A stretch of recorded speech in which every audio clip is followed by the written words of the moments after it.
Welcome back to clean news MP. चलिए देखते हैं मध्य प्रदेश की 25 फटाफट बड़ी खबरों को। इससे पहले आप न्यूज को कहां से देख रहे हैं हमें कमेंट में जरूर बताएं। साथ ही वीडियो को लाइक करना बिल्कुल ना भूलें। महाकाल लोक से होगा मध्य प्रदेश में 5G क्रांति का आगाज। महाकाल लोक, खजुराहो, बेड़ाघाट समेत प्रमुख पर्यटक स्थलों पर फ्री वाईफाई जोन बनाए जा रहे हैं। जियो यहां फ्री 5G सुविधा देगा। इसका उद्घाटन मुख्यमंत्री शिवराज सिंह चौहान करेंगे। जियो की ओर से महाकाल लोक, खजुराहो और बेड़ाघाट समेत प्रमुख पर्यटक स्थलों पर फ्री वाईफाई जोन बनेंगे। यहां जियो 5G सुविधा देगा। मुख्यमंत्री शिवराज सिंह चौहान इसी महीने इस सेवा की शुरुआत करेंगे। मुख्यमंत्री शिवराज सिंह चौहान ने कहा है कि संचार क्षेत्र में नित नए आयाम जुड़ रहे हैं। इंदौर और भोपाल के अलावा अन्य धार्मिक आध्यात्मिक महत्व के स्थानों पर भी ये सेवाएं प्रारंभ करने की तैयारी है। इंदौर में आई एक और मल्टीनेशनल कंपनी 200 युवाओं को देगी रोजगार। मध्य भारत में इंदौर शहर आईटी हब के रूप में उभर रहा है, लेकिन अभी भी शहर में सॉफ्टवेयर डेवलपमेंट के एक विशिष्ट लो कोड के क्षेत्र में ज्यादा अवसर उपलब्ध नहीं है। ऐसे में शहर के सॉफ्टवेयर इंजीनियर जो इस क्षेत्र में काम करते हैं, एपीएन, म्यूलसॉफ्ट, वर्काटो आदि के क्षेत्र में अपनी सेवा प्रदान करेगी। इस क्षेत्र में काम करने वाले सॉफ्टवेयर इंजीनियर को एक सुनहरा अवसर भी प्रदान करेगी। इंदौर स्थित इस ऑफिस के अलावा कंपनी के 10 अन्य कार्यालय अमेरिका, कनाडा, इंग्लैंड और भारत में भी मौजूद है। कंपनी करीब 200 लोगों को रोजगार देगी। चेटीखेड़ा सिंचाई परियोजना की स्वीकृति के लिए मुख्यमंत्री से मिले केंद्रीय मंत्री नरेंद्र सिंह तोमर। चेटीखेड़ा सिंचाई परियोजना की प्रशासकीय स्वीकृति के लिए केंद्रीय कृषि एवं किसान कल्याण मंत्री नरेंद्र सिंह तोमर ने मुख्यमंत्री शिवराज सिंह चौहान से उनके आवास पर मुलाकात की।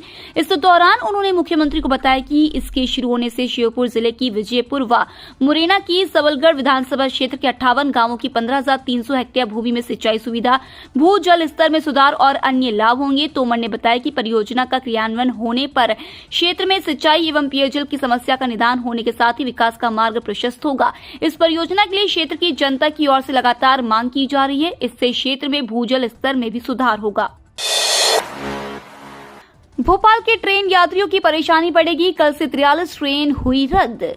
पश्चिम मध्य रेल जबलपुर और भोपाल मंडल की मालखेड़ी, महादेव खेड़ी स्टेशनों के मध्य रेल लाइन दोहरीकरण का काम हो रहा है। इसके लिए प्री नॉन इंटरलॉकिंग का कार्य किए जा रहे हैं। इस कारण इस मार्ग से होकर गुजरने वाली 43 ट्रेनों को गुरुवार से रद्द कर दिया गया है। इसके साथ ही 17 ट्रेन के रूट बदले गए। यह ट्रेन बदले हुए रूट से चलेंगी। यात्री किसी भी तरह की परेशानी से बचने के लिए रेलवे द्वारा अधिकृत रेलवे पूछताछ सेवा NTES/139 से गाड़ी की सही जानकारी प्राप्त कर सकते हैं। शिवराज सरकार का बड़ा फैसला, श्रवण बाधित और मुखबधिर परीक्षार्थियों को बोर्ड परीक्षा में मिलेंगे विशेष शिक्षक। शिवराज सरकार ने श्रवण बाधित और मुखबधिर परीक्षार्थियों के लिए एक अच्छी पहल करते हुए उनके लिए बोर्ड परीक्षा के दौरान विशेष शिक्षक नियुक्त करने का फैसला किया है। अब 10वीं और 12वीं की बोर्ड परीक्षाओं में सांकेतिक साइन लैंग्वेज भाषा जानने वाले शिक्षकों को पर्यवेक्षक बनाया जाएगा। वाहन चालकों को तोहफा नहीं लगेगा किसी भी प्रकार इन रूटों पर टोल टैक्स। मध्य प्रदेश के मुख्यमंत्री शिवराज सिंह चौहान की अध्यक्षता में मंत्रालय में हुई कैबिनेट बैठक में कई प्रस्तावों पर मंजूरी दी गई। इसमें निर्णय लिया गया कि इंदौर उज्जैन मार्ग पर अब यूजर फ्री कलेक्शन सिस्टम के तहत उपभोक्ता शुल्क संग्रहण का काम किया जाएगा। इसके लिए एजेंसी का चयन 26 सितंबर 2034 तक के लिए किया जाएगा। इसमें निजी उपयोग के छोटे वाहनों से उपभोक्ता शुल्क नहीं लिया जाएगा। VLDT व पैनिक बटन के बिना न फिटनेस मिलेगी, नए वाहन का नहीं होगा पंजीयन। परिवहन विभाग ने स्कूल व यात्री वाहनों व्हीकल लोकेशन ट्रैकिंग डिवाइस व पैनिक बटन लगाने के लिए 10 कंपनियां तय कर दी है, लेकिन ऑपरेटर इन दिनों डिवाइस को लगाने में दिलचस्पी नहीं दिखा रहे थे, जिससे डिवाइस नहीं लग रहे थे। लेकिन अब विभाग ने अपने सर्वर को अपडेट कर दिया है। यदि वाहन में दोनों डिवाइस नहीं लगे हैं तो उन्हें फिटनेस सर्टिफिकेट नहीं मिलेगा, नए वाहन का रजिस्ट्रेशन नहीं होगा। इन डिवाइस को यात्रियों की सुरक्षा को ध्यान में रखते हुए लगाए गए हैं। ग्वालियर में अभी तक 50 वाहनों में ही ये डिवाइस लगे हैं, जबकि 2000 से अधिक वाहनों में इन्हें लगाया जाना है। शिक्षक पात्रता परीक्षा 2018 में जनजातीय कार्य विभाग के चयनित अभ्यर्थियों की पात्रता वैधता बढ़ाई गई। मध्य प्रदेश में शिक्षक पात्रता परीक्षा में चयनित शिक्षकों को राहत मिली है। राज्य शासन की ओर से जनजातीय कार्य विभाग चयनित शिक्षकों की पात्रता की वैधता की समय सीमा अब 2 साल से बढ़ाकर 5 साल कर दी गई है। यानी अब चयनित शिक्षक 2 साल तक के लिए वैध नहीं बल्कि 5 साल तक के लिए वैध रहेंगे। वहीं आर्थिक रूप से पिछड़े वर्ग के लिए निर्धारित न्यूनतम 90 अंक के बदले अब से 75 बढ़ाकर अंक कर दिए गए हैं। न्यूनतम 60% से घटाकर अब 50% कर दिया गया है। नए आदेश के तहत SC, ST, OBC और दिव्यांगजन के लिए न्यूनतम प्रतिशत समान हो गया है। इस संशोधन से वंचित वर्गों को नई भर्तियों में सबसे बड़ा लाभ मिलेगा। शिवराज सरकार की इस योजना से मिलेगा युवाओं को रोजगार, 888 युवाओं को होगा लाभ। आत्मनिर्भर मध्य प्रदेश के तहत युवाओं को रोजगार के साधन मुहैया करा रही शिवराज सरकार अपनी अलग अलग योजनाओं के माध्यम से उन्हें लाभ दिला रही है।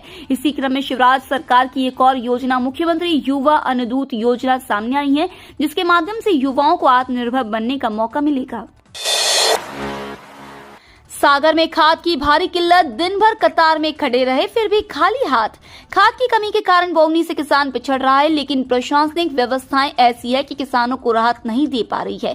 आक्रोशित और मजबूर किसान खेती किसानी के काम छोड़ दिन भर खाद के लिए जतन कर रहा है, लेकिन खाद मिल नहीं पा रही है। ऐसा ही गुरुवार को हुआ, जब किसान पर्चियां लेकर दिन भर खाद के लिए लाइन में लगे रहे, लेकिन शाम 6:30 बजे तक उन्हें खाद नसीब नहीं हो सकी।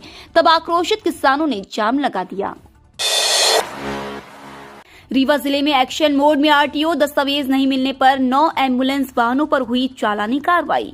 मध्य प्रदेश के पुलिस अधिकारी RTO विभाग असामाजिक तत्वों के खिलाफ लगातार बड़े जोर शोर से कार्रवाई कर रही है। इसी कड़ी में रीवा के शहर से देहात तक पुलिस व परिवहन विभाग का विभाग जारी है।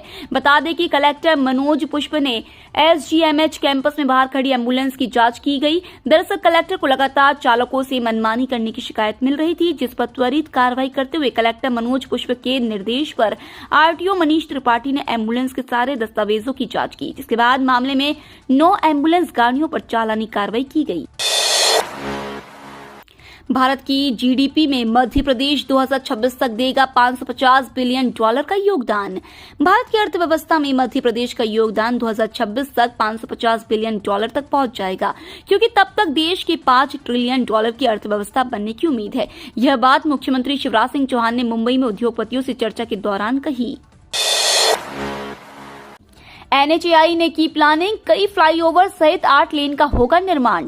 मध्य प्रदेश में एक बार फिर से विकास कार्य की शुरुआत हो चुकी है। NHAI द्वारा कई प्रोजेक्टों का निर्माण किया जाएगा।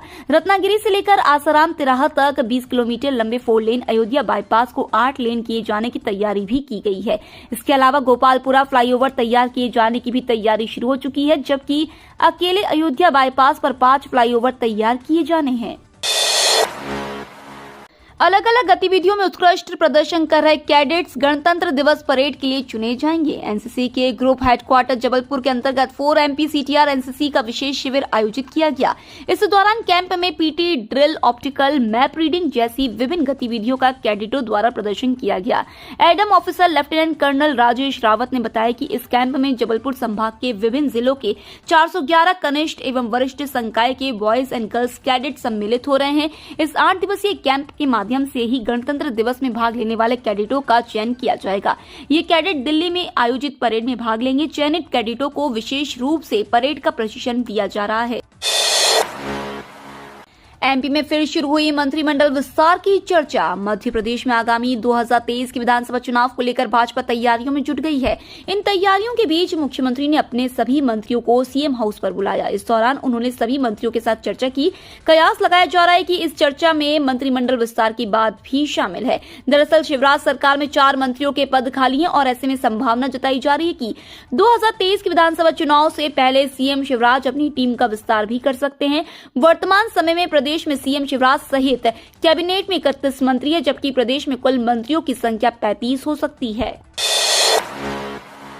हाईकोर्ट ने बालिग सहेलियों को साथ रहने के लिए किया स्वतंत्र, पिता की बंदी प्रत्यक्षीकरण याचिका निरस्त। मध्य प्रदेश हाईकोर्ट ने 2 बालिग सहेलियों की इच्छा का सम्मान करते हुए साथ रहने स्वतंत्र कर दिया। इसी के साथ इनमें से एक सहेली के पिता की ओर से दायर बंदी प्रत्यक्षीकरण याचिका निरस्त कर दी गई। कोर्ट ने अपने आदेश में साफ किया कि सहेलियों के बालिग होने के कारण अपने जीवन के निर्णय स्वयं लेने का पूरा अधिकार है। इंदौर, रतलाम और उज्जैन सराफा बाजार में सोने और चांदी के रेट में आया उछाल। अमेरिकी डॉलर में कमजोरी और वैश्विक स्तर पर निवेशकों की सोने और चांदी में जोरदार लिवावली आने से कामेक्स वायदा काफी उछल गया। कामेक्स पर सोना $40 उछलकर $1,715 प्रति औंस और चांदी 69 सेंट बढ़कर $21.55 प्रति औंस पर कारोबार करती देखी गई, जिसका असर घरेलू सराफा बाजार में भी देखने को मिला है। इंदौर में ज्वेलर्स की नीचे दामों पर खरीदारी आने और वायदा मार्केट में सटोरियों की सक्रियता बढ़ने के कारण हाजिरी में सोना कैडबरी ₹400 बढ़कर ₹52,200 प्रति 10 ग्राम और चांदी नगद में ₹800 उछलकर ₹60,300 प्रति किलो पर पहुंच गई। मध्य प्रदेश से डाकू हो गए हैं साफ, अब चंबल में अटल प्रोग्रेस वे इंडस्ट्रियल क्लस्टर बनाएंगे। मध्य प्रदेश के चंबल क्षेत्र में किसी जमाने में डाकू हुआ करते थे, अब सब साफ कर दिए गए हैं। चंबल क्षेत्र में अटल प्रोग्रेस वे बनाया जा रहा है, इसके दोनों और इंडस्ट्रियल क्लस्टर बनेंगे। प्रदेश के मध्य से नर्मदा एक्सप्रेस वे गुजरेगी, जिसके दोनों तरफ भी इंडस्ट्रियल क्लस्टर और टाउनशिप का विकास होगा। मुख्यमंत्री शिवराज सिंह चौहान ने गुरुवार को मुंबई में राउंड टेबल बैठक में pharma and medical devices manufacturers के साथ चर्चा की। उन्होंने कहा कि कोविड की कठिन परिस्थितियों में मध्य प्रदेश के फार्मास्यूटिकल सेक्टर ने देश ही नहीं विदेश में बसे लोगों की भी मदद की। खजुराहो में 23 से 25 फरवरी तक होगी G20 बैठक, पीएम मोदी आएंगे। विश्व प्रसिद्ध नगर खजुराहो में 23 से 25 फरवरी तक G20 के संस्कृति कार्य समूह की बैठक होगी। इसमें G20 सदस्य देशों के राष्ट्रीय अध्यक्ष सहित 200 से ज्यादा प्रतिनिधि शामिल होंगे। बैठक में हिस्सा लेने प्रधानमंत्री नरेंद्र मोदी भी आएंगे। बैठक को देखते हुए भारतीय विदेश मंत्रालय के अधिकारियों ने कलेक्टर संदीप जिया सहित जिले भर के अधिकारियों के साथ बैठक कर तैयारी भी शुरू कर दी है। आईआईटी इंदौर ने विकसित किया मिट्टी की गुणवत्ता जांचने का उपकरण।